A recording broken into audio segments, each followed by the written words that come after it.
नमस्कार मित्रांनो. 29 सप्टेंबर ज्यांची जन्मतारीख आहे, त्यांचं संपूर्ण व्यक्तिमत्व, त्याचप्रमाणे येणारं संपूर्ण वर्ष हे नेमकं कशा प्रकारचं असेल, या संदर्भातली चर्चा आपण या व्हिडिओमध्ये करणार आहोत. सुरुवातीला ज्यांची पण जन्मतारीख 29 सप्टेंबरची आहे, त्या सर्वांना जन्मदिवसाच्या मनापासून शुभेच्छा.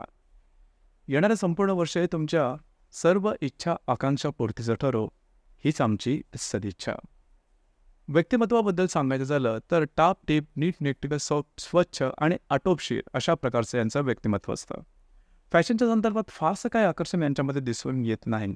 यांची सर्वात महत्त्वाची जी शक्ती आहे किंवा सर्वात महत्त्वाची गोष्ट आहे ती म्हणजे संवाद साधण्याची कला. अगदी कुठल्याही व्यक्तीबरोबर अगदी सहज संवाद साधू शकतात आणि त्याच्या आवडीच्या संदर्भात कित्येक वेळ त्याच्याशी संवाद साधू शकतात. आणि या त्यांच्या गुणामुळेच या व्यक्ती समाजामध्ये थोडा प्रसिद्ध असतात. त्याचं व्यक्तिमत्व हे चांगलं समजलं जातं. यांच्याकडे बऱ्याच प्रकारातले प्रश्न असतात, बरंचसं कुतूहल असतं आणि त्या प्रश्नाची उत्तरंसुद्धा घेतात. अगदी बालपणापासूनच अशा प्रकारचा स्वभाव असल्यामुळे बऱ्याच गोष्टींची किंवा क्षेत्राबद्दल माहिती यांना अगदी इन डेप्थ असते. त्यामुळे या ज्या व्यक्ती आहेत, या व्यक्ती कुठल्याही क्षेत्रामध्ये मजल मारू शकतात. आकलनशक्ती, ग्रहणशक्ती उत्तम असते. शाळा कॉलेजमधले शिक्षणसुद्धा सहजपणे पूर्ण करू शकतात. या ज्या व्यक्ती आहेत थोड्याशा व्यवहारी असतात. म्हणजेच पैसे कुठे, कधी, कसे खर्च करायचे, कशा प्रकारे गुंतवणूक करायची, याच्या संदर्भातलं यांचं ज्ञान अगदी अचूक असतं. पैशाच्या संदर्भातली गणितं यांची सहसा चुकत नाही. एकापेक्षा जास्त आर्थिक उद्योग हे यांचे असू शकतात. याचप्रमाणे ह्या ज्या व्यक्ती असतात, कमिशनच्या संदर्भातले जे धंदे आहेत त्याच्यामध्ये अगदी सहजपणे सक्सेसफुल होतात. ज्या ठिकाणी बोलणं आहे, ज्या ठिकाणी बुद्धीला वाव आहे, अशा प्रकारचे क्षेत्र यांना आवडतात.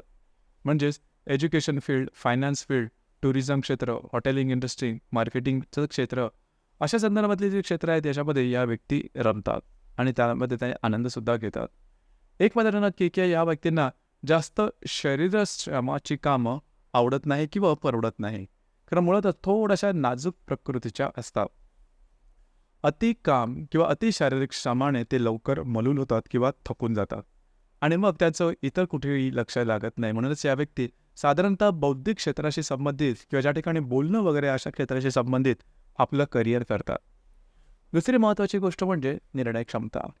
या व्यक्तींमध्ये निर्णय क्षमता थोडी कमी असते. यामागे कारणसुद्धा असं असतं, यांचा नेहमी अशाच प्रकारचा रोग असतो की जे आपण निर्णय घेऊ ते सहसा चुकता कामा नये. नेहमीच ते बरोबर यायला हवेत. त्यामुळे एखाद्या मुद्द्यावरती निर्णय घ्यायचा झाला तर अगदी सखोलपणे विचार करतील, अगदी इनडेप्थ विचार करतील आणि तो विचार झाल्यानंतरच एखाद्या गोष्टीवरती निर्णय घेतील. पण त्यास फार वेळ लागू शकतो आणि कधीकधी निर्णयाप्रत या व्यक्ती येतही नाहीत आणि याच त्यांच्या स्वभावामुळे त्याच्या जीवनातल्या कित्येक संधी या वायासुद्धा जातात. अर्थात इथे लक्ष देणं गरजेचं राहील. याचप्रमाणे या ज्या व्यक्ती असतात, या बिनधास्तपणा यांच्याकडे थोडासा कमी असतो. छोट्या छोट्या गोष्टीमध्ये अगदी चिकित्सक आणि चौकस असतात. साधं कुठे सहलीला जायचं म्हटलं तरीसुद्धा त्या ठिकाणची सगळी इत्थंभूत माहिती जमा करतील आणि त्यामध्ये एखाद दुसरी जरी गोष्ट यांच्या मनाविरुद्ध असतील तरी मग यांचा डिसिजन तो बाळगतो.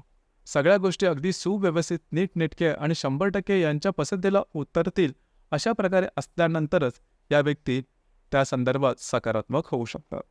त्यामुळेच ह्या व्यक्ती ज्या असतात त्यांचं सहसा लगेचच्या लगेच कोणाशी जमत नाही, पटत नाही. मात्र बोलणं यांचं खूप चांगलं असतं. हसत हसत बोलण्याची सवय असते.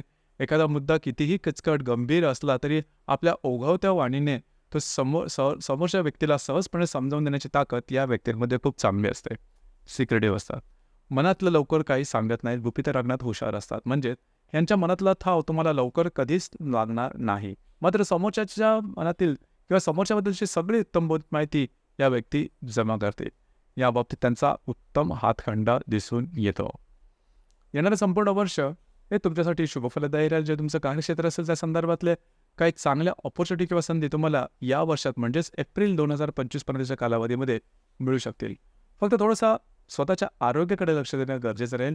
बाकी तसं पाहिलं तर संपूर्ण जो वर्ष आहे जवळजवळ एप्रिलपर्यंतचं हे तुमच्यासाठी शुभफलदायी असंच असणार आहे. थोडंसं आरोग्यावरती, शरीरावरती काम करणं, निर्णय क्षमता जर का त्यांची व्यवस्थित आली तर त्यावरती काम करणं गरजेचं राहील. पाठीचे आणि पोटाचे त्रास होण्याची शक्यता जास्त राहते. याचप्रमाणे मी थोडं या ज्या व्यक्ती असतात ते थोडेसे नाजूक असतात, अतिविचारी असतात. त्याच्यामुळे डोकं दुखणं, स्किन ॲलर्जी अशा प्रकारचे काही सुद्धा त्रास त्यांना त्यांच्या शारीरिकतेच्या संदर्भात संभवू शकतात. परंतु या ज्या व्यक्ती असतात त्या जबरदस्त अलर्ट असतात. छोट्या छोट्या गोष्टींबद्दल अति विचार करणाऱ्या असतात आणि एकंदरीत त्यांचं जीवन हेच एका चौकटीत राहणारं असतं. बिनधास्तपणा, बेछूटपणा, बेधुंदपणा हा प्रकार किंवा आपल्या मानसिकतेचे किंवा आपल्या जे इमोशन्स आहेत त्याचं पूर्णपणे इमोशन बाहेर काढणं हा प्रकार याच्यामध्ये दिसून येत नाही. आपल्या इमोशनला बऱ्याच प्रमाणात दाबून ठेवतात किंवा त्याचं दमन करतात. एकंदरीतच सांगायचं झालं तर 29 सप्टेंबर ही ज्यांची जन्मतारीख आहे या व्यक्ती थोड्याशा विशेष कॅटेगरीतल्या दिसून येतात. तर मित्रांनो, हे होतं 29 सप्टेंबर ज्यांची जन्मतारीख आहे त्यांचं संपूर्ण व्यक्तिमत्व आणि येणारं संपूर्ण वर्ष कशा प्रकारचं असेल या संदर्भातली चर्चा. धन्यवाद.